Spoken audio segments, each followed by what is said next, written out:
సమరానికైనా దోస్తానికైనా సారైనోళ్ళు తలగాలే, అప్పుడే మస్తు మజా ఉంటుంది. అన్నిటికీ మించి పోటీ పడాలనుకుంటే మాత్రం మనకంటే గట్టోళ్ళతోనే పోటీ పడాలి. అట్లయితేనే మన బలం ఏంటిది, మన బలగం ఏంటిది తెలుస్తుంది. తెలంగాణ సీఎం రేవంత్ సార్కు ఇప్పుడు అసొంటి గట్టి పోటీ దొరికిందట.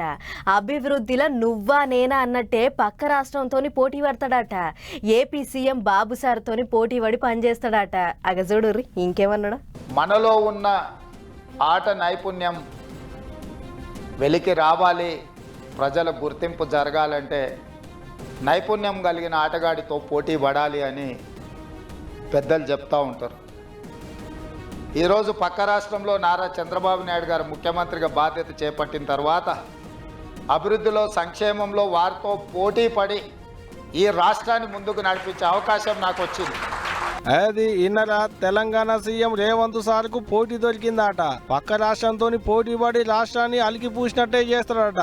ఆటొచ్చినంతోనే ఆట ఆడాలి గాని ఆట రానంతో ఆడితే ఏం పాయిది ఉంటది అన్నట్టే మాట్లాడుకొచ్చిండు రేవంత్ సారు. అంతేకాదు ఇంకేమన్నాడో ఈనూరి. గతంలో 12 గంటలు పనిచేస్తే సరిపోతుంది, అంతకు మించి అవసరం లేదు అనుకునేవాడిని. కానీ ఇప్పుడు వారు 18 గంటలు పనిచేస్తే నేను 12 గంటలతో సరిపెడితే కుదరదు. కాబట్టి మా అధికారులకు, మా సహచరులకు మనం కూడా 18 గంటలు పని చేయాల్సిందే.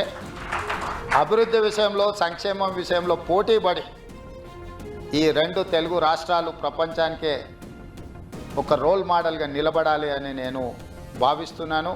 ఆగనాట ఇప్పటి సంది సార్ సుధా చంద్రాలు సార్ లెక్కనే 18 గంటలు పని చేస్తారట. రాష్ట్రాన్ని దునియాలనే రోల్ మోడల్ లెక్కనే చేస్తారట. అంతేకాదు అలా పార్టీ వాళ్ళతో కూడా జోరుగా పని చేపిస్తారట.